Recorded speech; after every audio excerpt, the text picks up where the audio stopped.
스텔스 열대저압부, 태풍 12호 링링 형성초 읽기. 현재 한반도 남쪽 해역에는 중심을 뚜렷하게 식별하기 어려운 열대저압부가 자리 잡고 있습니다. 구름대와 중심부가 따로 떨어져 있는 특성 때문에 일견 큰 위협이 없어 보일 수 있으나 전문가들은 이를 스텔스 열대저압부라 부르며 경계하고 있습니다. 실제로 이런 유형의 저압부는 위험성이 과소평가되기 쉽고 예보관들조차 분석에 어려움을 겪습니다.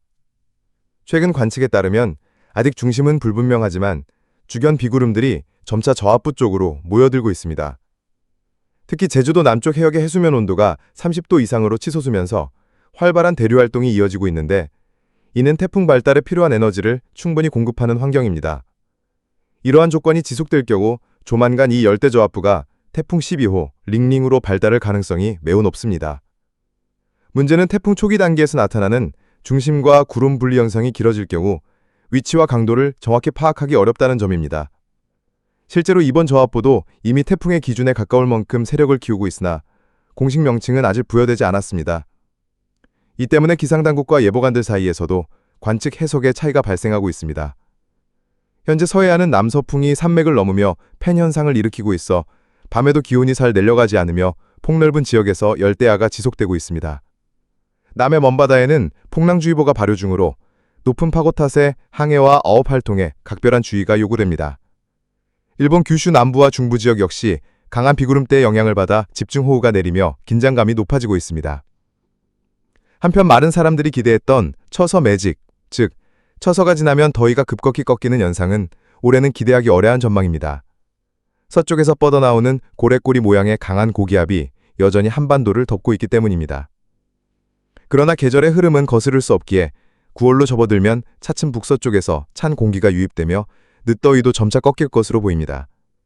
결국 현재의 스텔스 열대저압부는 언제든 태풍으로 격상될 수 있는 상태에 있으며 향후 발달 여부와 이동 경로에 따라 한반도와 주변 지형에 미치는 파급력이 상당할 것으로 예상됩니다.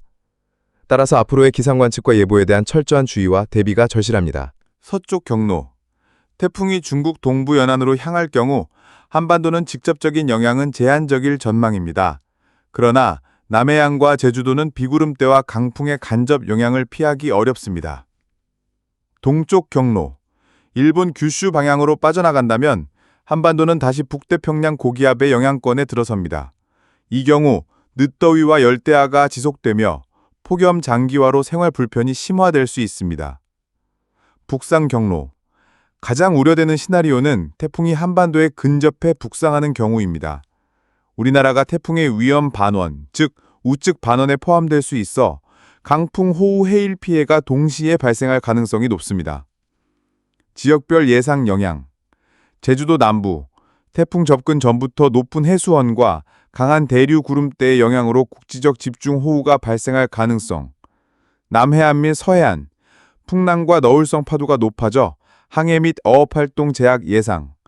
내륙 중부, 태풍 경로에 따라 강풍과 국지성 호우 동반 가능. 일본 규슈 남부, 비구름대 직격으로 폭우 및 홍수 위험 증가. 현재 주의사항. 아직 태풍이 완전히 발달하지 않아 위험이 가시적으로 드러나지 않지만 이는 곧 위험성이 과소평가되기 쉬운 단계임을 의미합니다. 태풍이 정식 지정되면 경로 변동성이 크기 때문에 매일 발표되는 예보 확인이 필수적입니다. 이미 해상에는 풍랑주의보가 발효 중이므로 선박 운항과 조업 자제가 안전합니다. 무더위와 열대야가 지속되는 상황에서 갑작스런 폭우가 쏟아질 수 있으므로 냉방 대비와 수해 대비를 동시에 준비하는 것이 필요합니다. 태풍 이후 기후 흐름. 태풍이 소멸한 뒤에 동아시아 기후에도 변화가 나타납니다. 태풍이 에너지를 모두 소모하고 북상해 사라지면 그 빈자리를 차가운 대륙성 고기압이 채우기 시작합니다.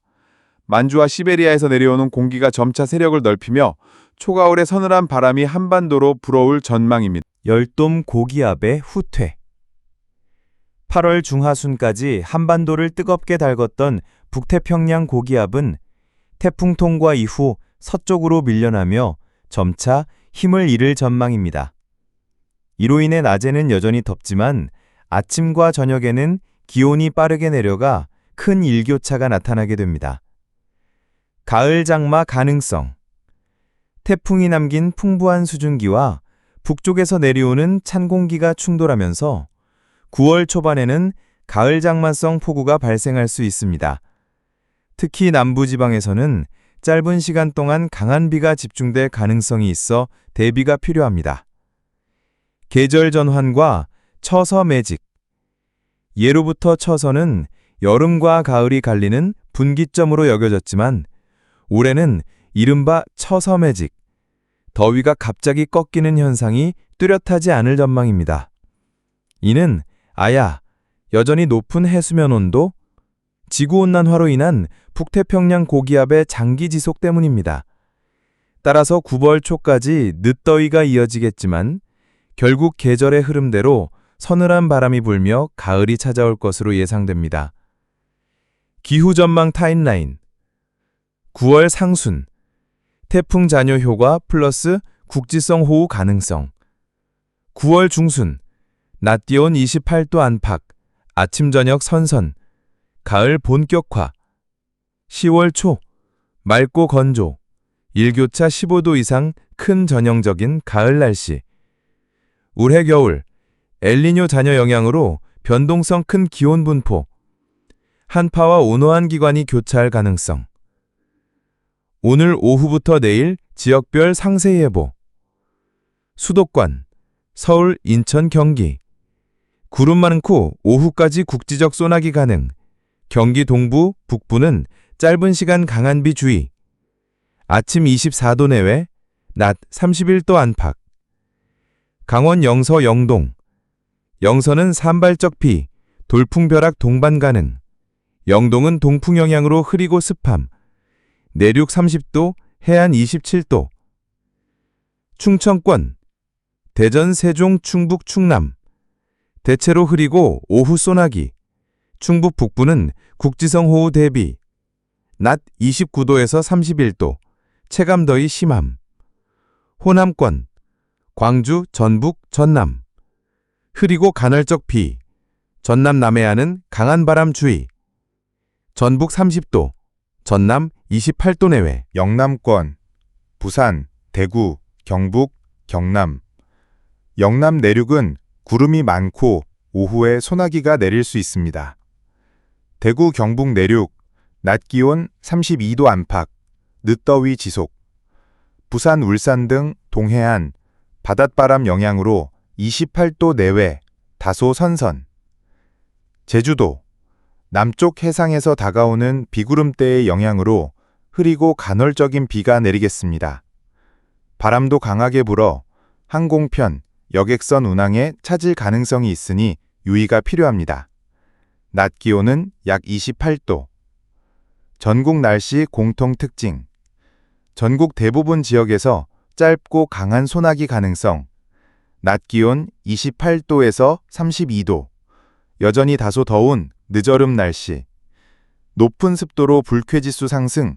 가벼운 옷차림과 충분한 수분 섭취 권장. 후회 없는 노년. 내가 선택한 삶. 무엇보다 달라진 건 정기적인 건강검진이었습니다. 예전에는 병원 문을 열기가 두려웠습니다. 괜히 검사하다 나쁜 소리라도 들을까 하는 생각에 늘 피했습니다. 하지만 이제는 압니다. 아프기 전에 미리 지키는 것이야말로 내 삶을 끝까지 붙잡는 길이라는 것을요. 혈압, 혈당, 심장, 간 기능까지 빠짐없이 점검했습니다.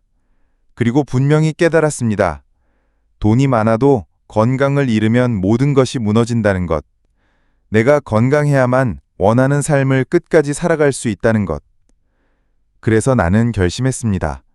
건강을 잃고 후회하는 인생이 아니라 건강을 지키며 당당히 살아가는 인생을 살겠다고. 나는 경제적으로 자유로워졌습니다. 그리고 건강도 되찾았습니다. 하지만 또 하나 더 중요한 사실을 깨달았습니다. 철물점을 운영하며 많은 사람들을 만났지만 문을 닫고 돌아온 집은 언제나 고요했습니다. 예전에는 자식과 손주들이 곁에 있었지만 이제는 찾아오는 이도 진심으로 시간을 나눌 이도 없었습니다. 평생 가족을 위해 살았는데 이제는 아무도 나를 찾지 않는구나. 그제야 깨달았습니다.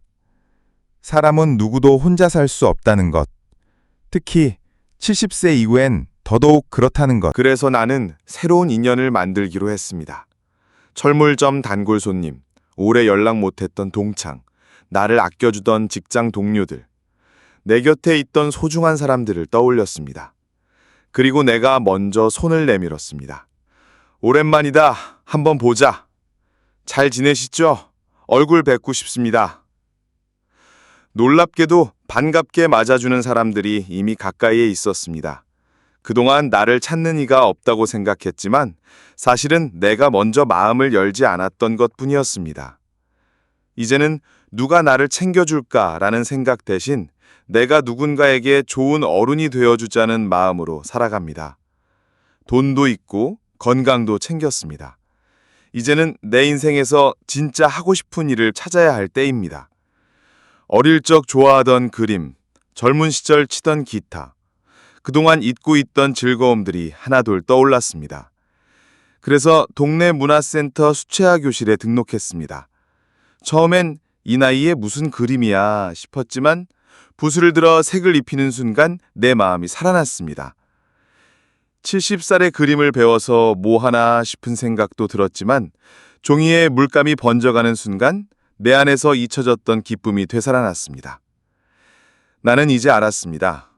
후회 없는 노년은 스스로 지켜낸 건강과 마음을 나눌 사람, 그리고 가슴이 뛰는 작은 즐거움에서 완성된다는 것을.